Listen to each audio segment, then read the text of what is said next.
Welcome to our English Academy. 12th English Samachir, Unit 1, Lesson. The Two Gentlemen of Verona by A.J. Cronin. இந்த வீடியோவில் AJ Cronin எழுதிய two gentlemen of Verona அப்படிங்கிற ஸ்டோரியை பார்க்க போகிறோம். இது 12th ஸ்டாண்டர்டுக்கு யூனிட் 1ல் ஃபர்ஸ்ட் லெசனில் இருக்குது. A.J. Cronin was a Scottish novelist, dramatist, and physician. A doctor by training, Cronin was one of the most renowned storytellers of the 20th century. Many of his stories have emerged from his medical career and are noted for their narrative skill, deep social conscience, and finely drawn characters. Cronin's books were not only bestsellers, but some of them were made into successful films and were adapted for radio and television. His novella, Country Doctor, was adapted for a long-running BBC radio and TV series. The Two Gentlemen of Verona the title is taken from the early play by William Shakespeare. This story is set in Verona, a city in Italy. There are so many historical places are available in the city of Verona, but the most visited places are the house of Juliet and her tomb. So Verona சிட்டியில் நிறைய பார்க்கக்கூடிய இடங்கள் இருக்குது. ஆனால் மக்கள் அதிகமாக விரும்பி பார்க்குற இடம் அப்படின்னு சொல்லும்போது இந்த ஜூலியட்டோட ஹவுஸ், அப்புறம் அவங்களுடைய கல்லறை. ரோமியோ அண்ட் ஜூலியட் நம்ம ஷேக்ஸ்பியரில் படிச்சிருக்கோம் இல்லையா, ஷேக்ஸ்பியர் எழுதின பிளே. ஸோ அந்த ஜூலியட்டோட ஹவுஸ் அண்ட் அவங்களுடைய கல்லறை அப்படின்னு நம்பப்படுற இடங்கள். As we drove through the foothills of the Alps, two small boys stopped us on the outskirts of Verona. They were selling wild strawberries. So இப்போ நாங்கள் வந்து ஆல்ப்ஸ் மலைத்தொடர் பக்கத்தில் இருக்கிற அந்த வெரோனா சிட்டியை நோக்கி போயிட்டுருக்கோம். அந்த வெரோனா சிட்டி பக்கத்தில் வரும்போது ரெண்டு சின்ன பசங்க எங்களை வண்டியை நிறுத்தி வைல்ட் ஸ்ட்ராபெரி பழங்களை வந்து வித்துட்ருக்குறாங்க. Don't buy, warned Louis, our cautious driver. You will get much better fruit in Verona. Besides these boys, so அவருடைய டிரைவர், இந்த நரேட்டரோட டிரைவர் வந்து வார்ன் பண்ணுறார். ஸோ இங்கே வாங்க வேண்டாம், நல்ல ஃப்ரூட்ஸ் வந்து வெரோனா சிட்டியில் கிடைக்கும், அதுவும் பிசைட் தீஸ் பாய்ஸ் அப்படின்னு டாட் கொடுத்துருக்காங்க. ஸோ இந்த பசங்களை பார்த்தாலே தெரியலையா அப்படின்ட்டு அந்த மாதிரி ஒரு எக்ஸ்பிரஷனில் அவர் சொல்கிறார். He shrugged his shoulders to convey his disapproval of their shabby appearance. So now he looks at their appearance and says that their appearance is not good.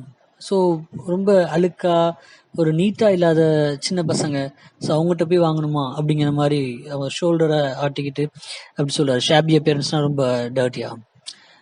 One boy had on a worn jersey and cut-off khaki pants. The other a shortened army tunic gathered in loose folds about his skinny frame. Yet, gazing at the two little figures with their brown skins, tangled hair, and dark, earnest eyes, we felt ourselves strangely attracted. So அந்த பையங்களை appearance பார்க்கும்போது அதுவும் அப்படி தான் இருக்குது. So ஒரு பழைய ஜெர்சியை போட்டிருக்கிறாங்க, வோன் ஜெர்சின்னா old Jersey, காக்கி pant போட்டிருக்கான். இன்னொரு பையன், சின்ன பையன் வந்து is wearing army tunic. So ஒரு ஆர்மியில் போடக்கூடிய அந்த மாதிரியான ஒரு ட்ரெஸ், ஆனால் அது அவனுக்கு பெருசாக இருக்கிறனால அதை காலில் சுருட்டி மடித்து வச்சுருக்கான். அது அவனுக்கு வந்து அது ரொம்பவே பெருசாக தொலைன்னு இருக்கிற மாதிரி இருக்குது. ஸோ இந்த மாதிரி ஒரு அப்பியரன்ஸ் இருந்தாலும், ஸோ ஆத்தருக்கும் அவருடைய கம்பேனியனுக்கும் அவர் அந்த பசங்களை பார்க்கும்போது ஒரு அட்ராக்ஷன் இருக்குது. My companion spoke to the boys, discovered that they were brothers. Nicola, the elder, was 13. Jacobo, who barely came up to the door handle of the car, was nearly 12. We bought their biggest basket and then set off toward town. So என் கூட வந்த என்னோட companion வந்து அந்த 2 பசங்கட்டையும் பேச்சு கொடுக்குறாரு. அப்படி பேச்சு கொடுக்கும்போது அவங்க 2 பேருமே பிரதர்ஸ் அப்படின்னு தெரிய வருது. எல்டர், அதாவது மூத்தவனுடைய பேர் வந்து நிக்கோலா, அவனுக்கு வயசு 13, அண்ட் அவனோட இளையவனுக்கு பேர் வந்து எக்கோபோ, அவனுக்கு வயசு 12.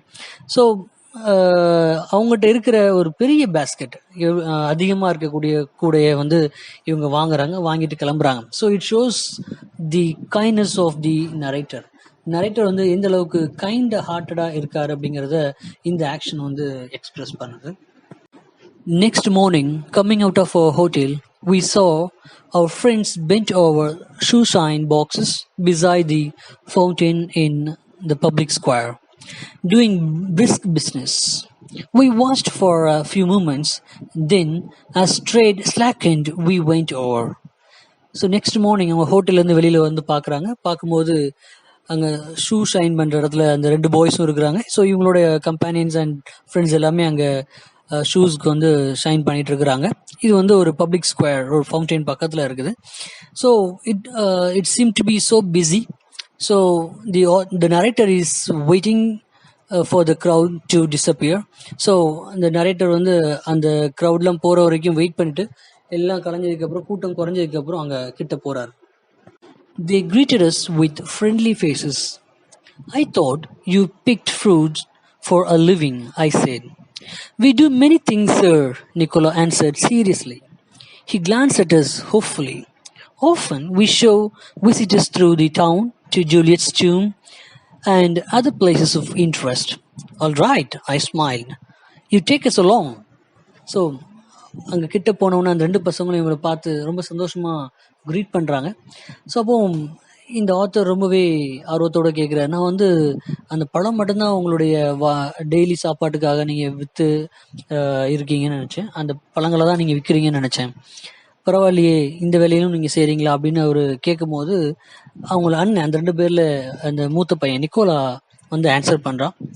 ஸோ நாங்கள் நிறைய வேலையை பார்க்குறோம். நாங்கள் வந்து ஒரு கைடாகவும் இந்த டவுனில் வந்து ஒர்க் பண்ணுறோம். ஸோ டூரிஸ்ட் யாரும் வந்தாங்கன்னா நாங்கள் வந்து இந்த ஜூலியட்டோட டூம், அந்த ஹவுஸ் எல்லா இடத்துக்குமே நாங்கள் வந்து அவங்க இன்ட்ரெஸ்டடாக இருக்கிற இடங்கள் எல்லாத்துக்குமே நாங்கள் சுற்றி காட்டுறோம். As we made the rounds, my interest was again provoked by their remarkable demeanor. They were childish enough and in many ways quite artless. Jacobo was lively as a squirrel. Nicola's smile was steady and engaging. Yet, in both these boys' faces, there was a seriousness which was far beyond their years. In the week which followed, we saw them frequently, for they proved extremely useful to us. So அவங்களுடைய அந்த இடங்களுக்கெல்லாம் சுற்றி காட்டுறாங்க, போகிறாங்க. So அவங்களுடைய இந்த manor, இந்த attitude வந்து it attracts the narrator. So அவங்கள பற்றி இன்னும் தெரிஞ்சுக்கணும் அப்படின்னு ஒரு ஆர்வத்தை தூண்டுது. ஸோ அவங்களுடைய முகங்கள்லாம் பார்க்கும்போது ரொம்ப குழந்தையோட முகம் மாதிரி, ஒரு சின்ன பசங்களுடைய ஃபேஸ் தான், ஒரு சைல்டிஷ் ஃபேஸாக இருக்குது. ஆனால் அவங்களுடைய ஆட்டிடியூடை பார்க்கும்போது அந்த வயதுக்கு மீறின ஒரு ஆட்டிடியூடாக, ஒரு மேனர் வந்து அவங்ககிட்ட இருக்குது. அந்த வாரம் ஃபுல்லாகவே அவங்க அடிக்கடி அவங்க மீட் பண்ணுறாங்க. இவங்க இந்த நரேட்டருக்கும் அவங்களோட கம்பேனியனுக்கும் இந்த 2 பசங்களும் நிறைய ஹெல்ப் பண்ணுறாங்க. If we wanted a pack of American cigarettes or seats for the opera or the name of good restaurant, Nicola and Jacobo could be relied upon to satisfy our needs. What struck one most was their willingness to work. தேவையான American cigarettes அவங்க கேட்கும்போது வாங்கி கொடுக்கறது, இல்லைனா opera தியேட்டர்ஸ்க்கு இந்த தியேட்டர்ஸில் tickets book பண்ணி கொடுக்கறது, அங்கே எந்த ரெஸ்டாரண்ட் நல்லாயிருக்கும், சாப்பாடு எங்கே நல்லாயிருக்கும் கேட்டால் அங்கே கைட் பண்ணி அவங்கள சென்ட் பண்ணுறது. இந்த மாதிரி இந்த 2 பசங்களும் நிக்கலாவும் எக்கவும் அவங்களுக்கு ரொம்பவே ஹெல்ப்ஃபுல்லாக இருக்கிறாங்க. During these summer days, under the hot sun, they shined shoes, sold fruit, hawked newspapers, contacted tourists around the town, and ran errands.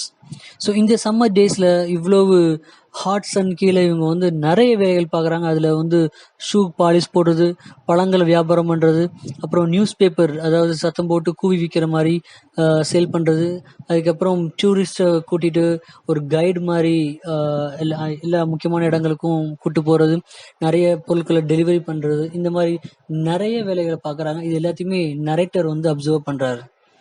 One night we came upon them in the windy and deserted square, resting on the stone pavement beneath the lights.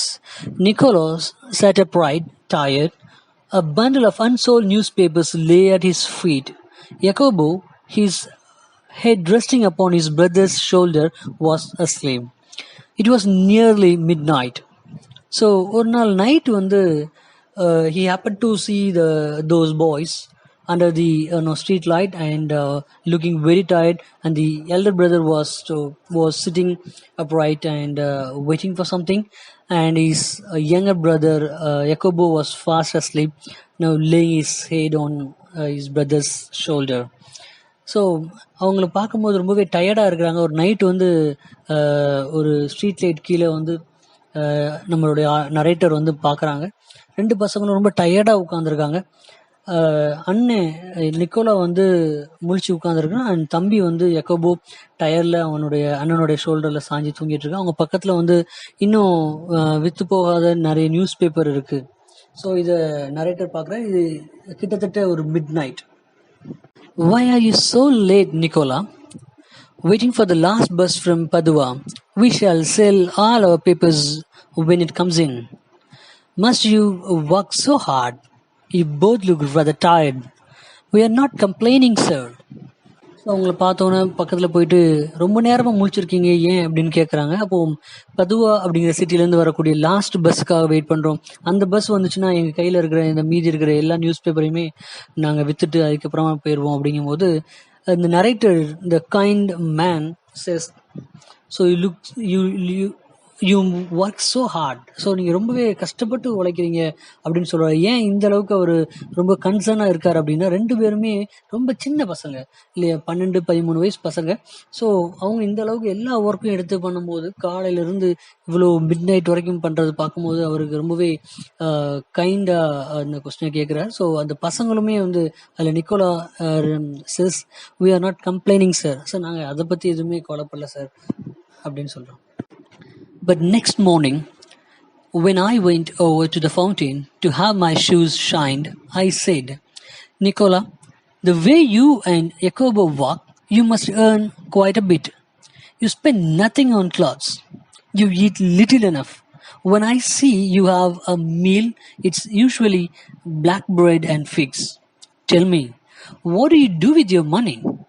So நரேட்டருக்கு வந்து அவங்ககிட்ட வந்து கேள்வி கேட்காம இருக்க முடியல. Because no he had a curiosity.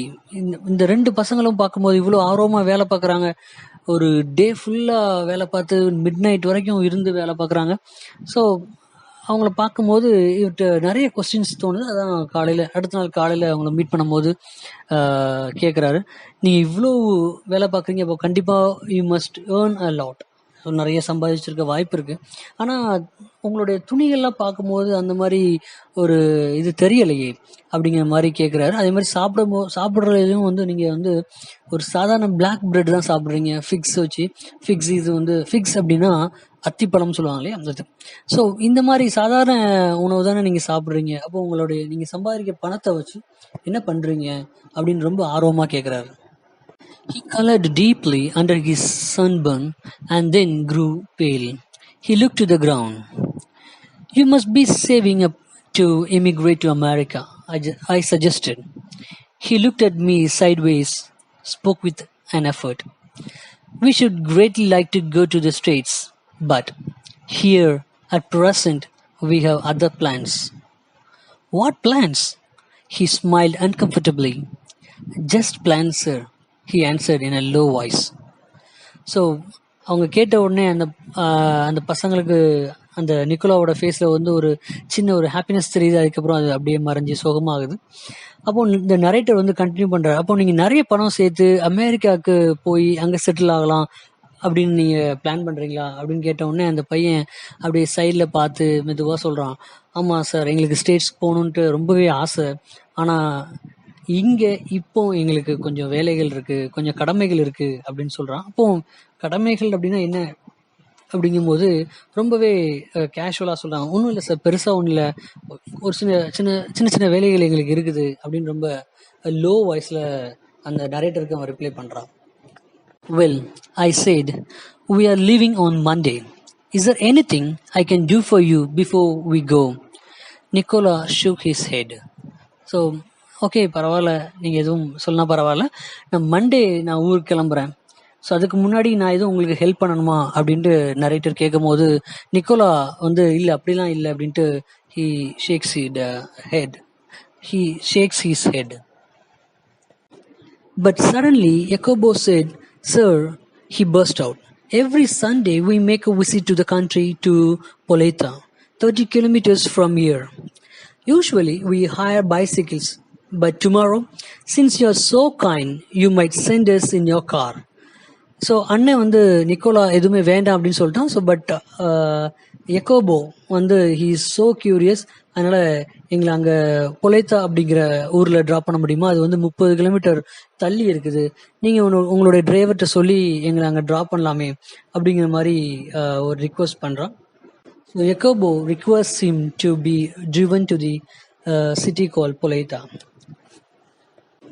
I had already told Louis he might have the Sunday off. However, I answered, I'll drive you out myself. So நான் ஏற்கனவே என்னுடைய டிரைவருக்கு வந்து சண்டே லீவ் கொடுத்தேன். சரி, நோ ப்ராப்ளம், நான் வந்து உங்களை கூட்டு வரேன் அப்படின்னு ரொம்பவே ஹாப்பியாக அதை அக்செப்ட் பண்ணுறாரு, அக்ரி பண்ணுறாரு. There was a pause. Nicola was glaring at his young brother in vexation. We could not think of troubling you, sir. So இப்போ யாருமே பேசலை. ஸோ தம்பி கேட்ட உடனே அண்ணனுக்கு கொஞ்சம் ஒரு கோபம், அதனால் அவனை பார்த்துட்டு, சார், எங்களால் உங்களுக்கு எந்த தொந்தரவும் வேண்டாம் அப்படின்னு நிக்கோலா சொல்கிறான். It won't be any trouble. So இதனால் எங்களுக்கு எனக்கு ஒன்றும் பிரச்சனை இல்லை, நான் உங்களை ஈஸியாக கூட்டு போயிட்டு வந்துடுவேன் அப்படின்ட்டு நரேட்டர் சொல்கிறாரு. He bit his lip, then in a rather put out tone he said, very well. So ரொம்ப தயங்கி தொந்தரவு கொடுக்குறோம் அப்படின்ட்டு நினச்சி ரொம்ப தயங்கி, சரி சார், பரவாயில்ல, நாங்கள் வாரோம் அப்படின்ட்டு நிக்கோலா அக்செப்ட் பண்ணுறான். The following afternoon we drove to the tiny village set high up on the hillside. I imagined that our destinations would be some humble dwellings. So சரி அப்படின்னு சொல்லி 2 பேரும் வண்டியில் ஏறிட்டாங்க. சண்டேஸ் வந்து அந்த பர்டிகுலர் சண்டே டேயில் வந்து ஆஃப்டர்நூனுக்கு மேலே கிளம்பி போகிறாங்க. அப்படி போகும்போது அவங்க போகிற இடம் வந்து ஒரு ஹில் சைட் மாதிரி இருக்குது. ஸோ நரேட்டர் அவரே இமேஜின் பண்ணிக்கிறாரு. ஸோ அவங்க போகிற இடம் உண்மைக்குமே ஒரு சாதாரண ஒரு வீடாக தான் இருக்கும். ஏன்னா 2 பசங்களுமே ரொம்ப கஷ்டப்படுறாங்க. ஸோ அப்போ அவங்க போய் பார்க்க போகிற இடம் வந்து ரொம்ப கிராண்டாக இருக்காது, ஒரு சாதாரண ஒரு வீடாக, ஒரு பில்டிங்காக தான் இருக்கும்னு நினைக்கிறேன் அப்படின்னு அவரே அதை இமேஜின் பண்ணி நினச்சிக்கிறாரு. But directed by Jacobo, we drew up at a large red-roofed villa surrounded by a high stone wall. I could scarcely believe my eyes, and before I could read, my 2 passengers had leaped from the car. So, அவங்க எக்கோபோ வழிகாட்டினபடி வந்தால் அது வந்து ஒரு பெரிய ஒரு building. So அந்த ஒரு grand building முன்னாடி அவங்க காரை நிப்பாட்டுறாங்க. இது நரேட்டரால் நம்பவே முடியல. ஏன்னா அவர் வரும்போதே கொஞ்சம் இமேஜின் பண்ணிட்டாரு, ஒரு சாதாரண இடத்துக்கு தான் போவோம் அப்படின்னு. ஸோ அது அவர் கான்சியஸ் ரீகெயின் பண்ணுறதுக்குள்ளேயே அவங்களோட அந்த 2 பசங்களுமே கார்லேருந்து இறங்கி அவசரமாக உள்ளே போகிறாங்க. We shall not be long, sir. Perhaps only an hour. Maybe you would like to go to the cafe in the village for a drink? They disappeared beyond the corner of the wall. So அந்த பசங்க இறங்கி, they didn't wait for any approval. They are running towards the building. So அப்படியே அந்த இறங்கி அந்த பில்டிங்கில் ஓடுறாங்க. அப்படி ஓடும் போது நரேட்டர்கிட்ட சொல்லிட்டு போகிறாங்க, சார், நாங்கள் ரொம்ப நேரம் ஆக்க மாட்டோம், ஒரு 1 ஹவரில் வந்துடும், நீங்கள் பக்கத்தில் இது கஃபேல போய் நீங்கள் ட்ரிங்க் பண்ணால் போய் நீங்கள் ட்ரிங்க் பண்ணிட்டு வந்துடுங்க அப்படின்னு சொல்லிட்டு ரொம்ப வேகமாக போய் அப்படியே அந்த பில்டிங்கில் மறைஞ்சிருந்தாங்க. After a few minutes I followed. I found a grilled side entrance and determinedly rang the bell. So கொஞ்ச நேரம் கழிச்சு அந்த 2 பசங்களையும் அவர் ஃபாலோ பண்ணி போகிறார். அங்கே சைடு என்ட்ரன்ஸில் ஒரு grill இருக்குது, அது பக்கத்தில் பெல் ஸ்விட்ச் இருக்குது. அந்த பெல்லை சரி அடித்து பார்த்துருவோம், என்னன்னு பார்த்துருவோம் அப்படின்ட்டு ஒரு முடிவோட அவர் அந்த பெல் அடிக்கிறார். ஏன்னா அந்த பசங்க வந்து ரொம்பவே கஷ்டப்படுற பசங்க. இவ்வளோ பெரிய ஒரு பில்டிங்குள்ளே, ஒரு கிராண்ட் பில்டிங்குள்ளே உள்ளே போகிறாங்க. என்ன இருக்குது உள்ளே, என்ன இருக்குது அப்படின்னு தெரிஞ்சுக்கிற ஒரு ஆர்வம் அவருக்கு. A pleasant-looking woman with steel-rimmed spectacles appeared. I blinked as I saw that she was dressed in a white uniform of a trained nurse. So bell அடித்தோடனே உள்ளேருந்து ஒரு அழகான ஒரு பெண் வராங்க. வந்தவுடனே இவருக்கு ரொம்பவே சர்ப்ரைசிங்காக இருக்குது. ஏன் அப்படின்னா அந்த பெண் வந்து ஒரு நர்ஸ்க்கான யூனிஃபார்ம் போட்டிருக்காங்க. ஏன்னா அவர் இதை எதிர்பார்க்கவே இல்லை. இது ஏதோ ஒரு பெரிய பில்டிங் அப்படின்னு நினச்சி தான் உள்ளே ட்ரை பண்ணுறாரு. ஸோ உள்ளேருந்து ஒரு நர்ஸ் வந்தாலும் அவர் எதிர்பார்க்கவே இல்லை. அவர் ரொம்பவே தயங்கிட்டு சொல்கிறாரு, I just brought 2 small boys here. So நான் ஒரு 2 பசங்களை கூப்பிட்டு வந்தேன் அப்படின்ட்டு he introduced himself who he is. Yes, her face lit up. She opened the door to admit me. Nicola and Jacobo, I'll take you up. So ஆமாம் அப்படின்ட்டு அப்போ தான் அவள் ஃபேஸ் வந்து லிட்டப் அப்படின்னா அப்போ தான் பிரைட்டன் ஆகுது. ஸோ வாங்க உள்ளே வாங்க அப்படின்ட்டு பெர்மிஷன் கொடுத்து உள்ளே கூப்பிட்டு போகிறா. ஓகே, நீங்கள் சொல்கிறது அந்த நிக்கோலாவும் எக்கோபோவும் தானே, நான் கூப்பிட்டு போகிறேன் அப்படின்ட்டு அந்த நர்ஸ் வந்து நரேட்டரை உள்ளே கூட்டிகிட்டு போகிறாங்க. She led me through a cool tile vestibule into the hospital. For hospital, the villa had become. At the door of a little cubicle, the nurse paused, put her finger to her lips, and with a smile bade me look through the glass partition. So அந்த nurse வந்து அந்த lobby வழியாக கூப்பிட்டு வராங்க. அப்போ தான் அவருக்கு நல்லாவே இந்த நரேட்டருக்கு புரியுது, இந்த விழா வந்து இப்போ ஹாஸ்பிட்டலாக இருக்குது அப்படின்னு. ஸோ ஒரு டோர் பக்கத்தில் நின்றுட்டு bade me look through the glass partition. Bade is a past form of bid. So நீங்கள் பார்த்துக்கோங்க அப்படின்ட்டு அந்த கிளாஸ் பார்ட்டிஷன், கிளாஸ் வச்சு பிரிஞ்சிருக்கிற அந்த ரூமை காட்டி சொல்கிறாங்க. The 2 boys were seated at the bedside of a girl of about 20 who propped up on pillows, wearing a pretty lace jacket, was listening to their chatter, her eyes soft and tender. One could see at a glance her resemblance to her brothers. A vase of wildflowers stood on her table, beside a dish of fruit and several books. So narrator அங்கே பக்கத்தில் இருந்து பார்க்குறாரு. அப்படி பார்க்கும்போது இந்த 2 பசங்களுமே வந்து ஒரு பெட் பக்கத்தில் உட்காந்துருக்காங்க. அங்கே வந்து ஒரு பொண்ணு தலைவணியை வந்து சாய்ச்சி ஒரு சப்போர்ட்டு வச்சு படுத்திருக்காங்க. அந்த பொண்ணை பார்க்கும்போது ஒரு 20 வயசு மாதிரி தெரியுது. ஸோ ஆனால் ரொம்பவே ஒரு ஐஸ்லாம் வந்து ரொம்ப சாஃப்டாக டெண்டராக இருக்கிற மாதிரி தெரியுது. அதுவும் பார்த்த உடனே இந்த 2 பசங்களுக்கு அக்கா மாதிரியே தெரியுது. ஸோ அவருடைய ரெசம்பிளன்ஸ் தெரியுது, அவங்க ஃபேஸோட ரெசம்பிளன்ஸ். அதுமாதிரி அவங்க பக்கத்தில் டேபிளில் ஒரு ஃப்ளவர் வாஸ் இருக்குது, பக்கத்தில் ஒரு சாப்பாடு, அப்புறம் நிறைய புக்ஸ் இருக்கிற மாதிரி அவர் பார்க்குறாரு. Won't you go in? The nurse murmured. Lucia will be pleased to see you. So உள்ளே போலையா நீங்கள் அப்படின்ட்டு நர்ஸ் கேட்குறாங்க. லூசியா அந்த பொண்ணோட பேர், அவள் கண்டிப்பாக சந்தோஷப்படுவா அப்படின்னு சொல்கிறாங்க. I shook my head and turned away. I felt I could not bear to intrude upon this happy family party. But at the foot of the staircase, I drew up and begged her to tell me all she knew about these boys. So கேட்டவுடனே இல்லை வேண்டாம் அப்படின்ட்டு கிளம்புறாரு. ஏன் அப்படின்னா so அவங்கள போய் தொந்தரவு பண்ண வேண்டாம், ஏன்னா ரொம்ப நாள் கழிச்சு அவங்க மீட் பண்ணுறாங்க, அந்த ஹாப்பியாக அந்த 3 பேரும் பேசிகிட்டு இருக்காங்க. ஏன்னா அந்த 2 பசங்களுமே என்ன ஏதுன்னே சொல்லவே இல்லை, எதுக்காக வரோன்னு அவர்கிட்ட சொல்லவே இல்லை. ஸோ ரொம்பவே ரகசியமாக தான் இருந்துச்சு. அதனால் அவங்கள போய் டிஸ்டர்ப் பண்ண வேண்டாம் அப்படின்னு நினைக்கிறாரு. So he was not willing to go there because the boys kept it as a secret. So they didn't reveal it. They didn't tell him where they are now going and what they are planning it. So அதனால் அவர் கிளம்புனவர் திருப்பி வந்து நர்ஸ்ட்டை ரொம்ப request பண்ணி கேட்குறாரு, அவங்கள பற்றி எனக்கு சொல்லுங்கள் அப்படின்னு. He had got some curiosity to know more about them because the boys are so active and brought him to the unexpected Bangalore. So she was eager to do so. So அந்த நர்ஸும் வந்து ரொம்ப ஆர்வமாக கதையை சொல்ல ஆரம்பிக்கிறாங்க. They were, she explained, quite alone in the world except for this sister Lucia. Their father, a widower, a well-known singer, had been killed in the early part of the war. Shortly afterward, a bomb had destroyed their home and thrown the 3 children into the streets. They had always known a comfortable and cultured life. Lucia had herself been training as a singer, and they had suffered horribly from near starvation and exposure to the cold winter. So இப்போ அந்த குழந்தைங்களை பற்றி சொல்கிறாங்க. So அவங்க வந்து இந்த உலகத்தில் ரொம்பவே தனியாக தான் இருக்காங்க. இந்த 3 பேர் தான், இவங்களுக்குன்னு வேறு யாருமே கிடையாது. அவங்களுடைய அப்பா வந்து ஒரு விடவர். அவர் வந்து ஒரு நல்ல ஒரு சிங்கராக இருந்தார். ஆனால் வேர்ல்டு வார் 2ல் வந்து ஸ்டார்டிங்லேயே வந்து இறந்துட்டாங்க. அதுக்கப்புறம் அவங்களுடைய வீடுமே வந்து பாம்பு போட்டு டிஸ்ட்ராய் பண்ணிட்டாங்க. அதனால் இவங்களுக்கு தங்குறதுக்கு இடமே இல்லை.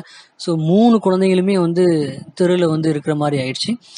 ஸோ இது வரைக்கும் ரொம்ப கம்ஃபர்டபுளாக கல்ச்சர் லைஃப்பை லீட் பண்ணவங்க இப்போ வந்து ரொம்பவே கஷ்டப்பட ஆரம்பித்தாங்க. லூசியா பற்றி சொல்லும்போது she is a trained singer. So இப்போ they were starving to death and sometimes starving to death and exposure to the cold winter.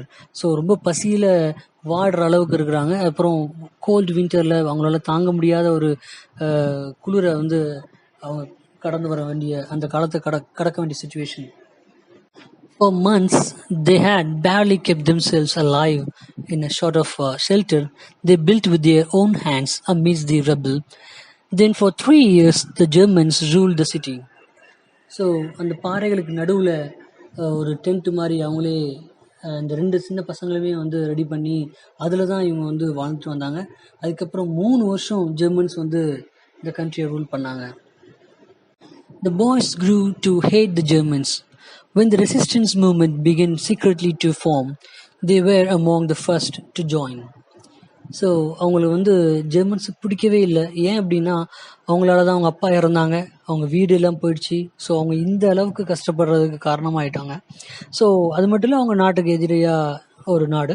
So அவங்க அந்த ஜெர்மன்ஸுக்கு எதிராக சீக்ரெட்டாக ரகசியமாக அவங்கள தோக்கடிக்கிறதுக்கு ஃபார்ம் பண்ண டீமில் ஸோ இந்த பசங்களும் ரொம்ப ஆர்வமாக முன்னாடி போகிறாங்க. அவங்க தான் ஃபஸ்ட்டு போய் ஜாயின் பண்ணுற மாதிரி ரொம்ப ஆர்வமாக போகிறாங்க. When the war was over and we had peace, at last they came back to their beloved sister, and they found her suffering from tuberculosis of the spine.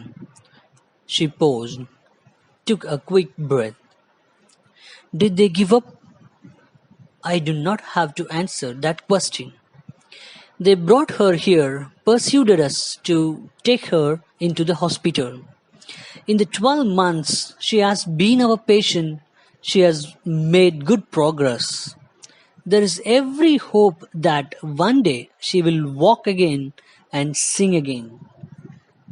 So அந்த sister வந்து explain பண்ணுறாங்க. So இந்த வார் முடிஞ்சதுக்கப்புறம், world war முடிஞ்சதுக்கப்புறம் வந்து இந்த 2 பேருமே திரும்பி வராங்க அவங்க சிஸ்டரை பார்க்கும்போது. ஆனால் சிஸ்டர் வந்து she suffering from tuberculosis of the spine. ஸோ இதை பார்த்தோன்னே அவங்களுக்கு ரொம்பவே ஷாக்கிங் ஆகுது.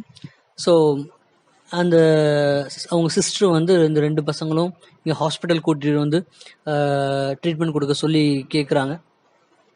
இந்த ஒரு 12 மாதமாக வந்து லூசியா இந்த ஹாஸ்பிட்டலில் தான் இருக்கிறா. ஸோ நல்ல ப்ராக்ரஸில் இருக்குது, அவளோட ஹெல்த் வந்து நல்ல இம்ப்ரூவ்மெண்ட்டில் இருக்குது. அண்ட் கண்டிப்பாக திருப்பியும் அவள் நடப்பா, நல்ல பாட்டு பாடுவா அப்படின்னு நாங்கள் நம்புகிறோம் அப்படின்னு இந்த சிஸ்டர் வந்து எக்ஸ்பிளைன் பண்ணுறாங்க. Of course everything is so difficult now. Food so scarce and dear. We could not keep going unless we charged a fee. But every week, Lucia's brothers have made their payment. She added simply, I don't know what they do. I do not ask. Work is scarce in Verona, but whatever it is, I know they do it well. So sisters வந்து explain பண்ணுறாங்க. So இப்போது சாப்பாடெலாம் ரொம்பவே கஷ்டமாக இருக்குது, அது கிடைக்கிறதுல கஷ்டம் இருக்குது. அதே மாதிரி எங்களால் ஃப்ரீயாக ட்ரீட்மெண்ட் கொடுக்க முடியாது அப்படின்ட்டு சொன்ன உடனே அவங்க இந்த 2 பிரதர்ஸுமே வந்து அந்த பேமெண்ட்டை கரெக்டாக பண்ணுறாங்க. அதுவும் வாரம் வந்து அந்த வாரத்துக்கான பேமெண்ட்டை கரெக்டாக பண்ணிடுறாங்க. ஸோ இந்த சிஸ்டர்ஸ்க்கு வந்து அது சர்ப்ரைஸாக இருந்தாலும், சின்ன பசங்க இவ்வளோ ஹார்ட் ஒர்க் பண்ணுறாங்க அப்படின்னு சர்ப்ரைஸாக இருந்தாலுமே அவங்க எதுவுமே இந்த பசங்கள்கிட்ட கேட்கல. அதே மாதிரி இவங்களுக்கும் நல்லா தெரியுது, வெரோனா சிட்டியில் வந்து ஜாப் அந்த அளவுக்கு அவைலபிலிட்டி கிடையாது. ஆனால் இவங்க ஏதோ கஷ்டப்பட்டு ஒர்க் பண்ணுறாங்க, ஹார்ட் ஒர்க் பண்ணுறாங்க அப்படிங்கிறது நல்லா தெரியுது. ஸோ அவங்க எதுவாக இருந்தாலும் நல்லதாக பண்ணுவாங்க, நல்லா கரெக்டாக ஹார்ட் ஒர்க் பண்ணி பண்ணுவாங்க அப்படின்னு நம்புகிறேன் அப்படிங்கிற மாதிரி அந்த சிஸ்டர் சொல்கிறாங்க. Yes, I agreed. They couldn't do it better. அந்த நர்ஸ் சொன்னோன்னே ஆமாம் அப்படின்ட்டு அந்த நரேட்டரும் அக்ரி பண்ணிட்டு they couldn't do it better. So இதுக்கு மேலே அவங்களால எதுவுமே பெட்டராக நல்லதாக செய்ய முடியாது, அந்த அளவுக்கு பெஸ்ட்டாக பண்ணிட்டு இருக்காங்க அப்படின்னு சொல்கிறாங்க. I waited outside until the boys rejoined me and then drew them back to the city. They sat beside me, not speaking. For my part, I did not say a word. I knew they would prefer to feel that they had safely kept their secret. Yet, their devotion had touched me deeply. So இப்போ வெளியில் போய் அந்த பசங்களுக்காக wait பண்ணுறாரு. அந்த பசங்க வந்தோடனே அவங்கள கூட்டிகிட்டு மறுபடியும் அந்த கார் எடுத்து வந்துட்டு இருக்காங்க. இப்படி வரும்போது அந்த பசங்க அந்த காரில் இருந்து எதுவுமே பேசலை. இவரும் ஆத்தருமே எதுவுமே பேச விரும்பலை. ஏன்னா அந்த பசங்க இதை வந்து ஒரு சீக்ரெட்டாக தான் வச்சுருக்காங்க. ஏன்னா அவங்க கூட்டிகிட்டு வராரு, நான் அவர்கிட்ட எதுக்கு போகிறோம் எதுக்கு வரோங்கிறத சொல்லவே இல்லை. அது மட்டும் இல்லை, ஒரு தேவையில்லாமல் ஒரு சிம்பத்தியை க்ரியேட் பண்ண வேண்டாம் அப்படின்னு அவங்க நினைக்கிறாங்க.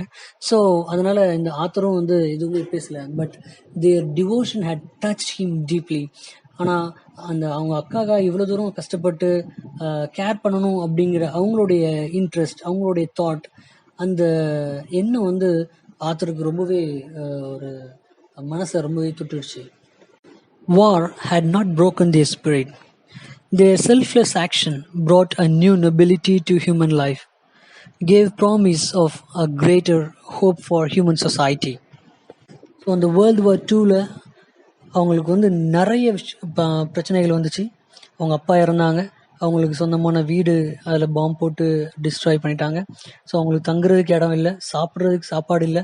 ஸோ இந்த அளவுக்கு நிறைய கஷ்டங்களை கொடுத்துச்சு. ஸோ ஆனால் அவ்வளோ கஷ்டத்துலேயும் அவங்ககிட்ட இருக்கிற அந்த தன்னம்பிக்கை அவங்க விடலை. ஸோ அது மட்டும் இல்லை, செல்ஃப்லெஸ் ஆக்ஷன் சொல்கிற மாதிரி அடுத்தவங்களுக்காக, அவங்க அக்காக்காகவுமே வந்து அவங்க ஹார்ட் ஒர்க் பண்ணுறாங்க. ஏன்னா ஏற்கனவே அவங்களுக்கே கஷ்டம், இதில் அடுத்தவங்களுடைய கஷ்டத்தையும் அவங்க ஏற்றுக்கிட்டு இந்த மாதிரி ஒர்க் பண்ணுற இந்த nature gives a positive sign for the future human society. They are self-sacrificing. They don't spend their money on food or clothes, but they spend their money for their sister's treatment. So it shows their self-sacrificing nature. These boys possess the qualities of true gentlemen. So the writer rightly titled the story The Two Gentlemen of Verona. Thank you so much for watching this video. Subscribe this video, comment your feedback and share it with your friends. Thank you.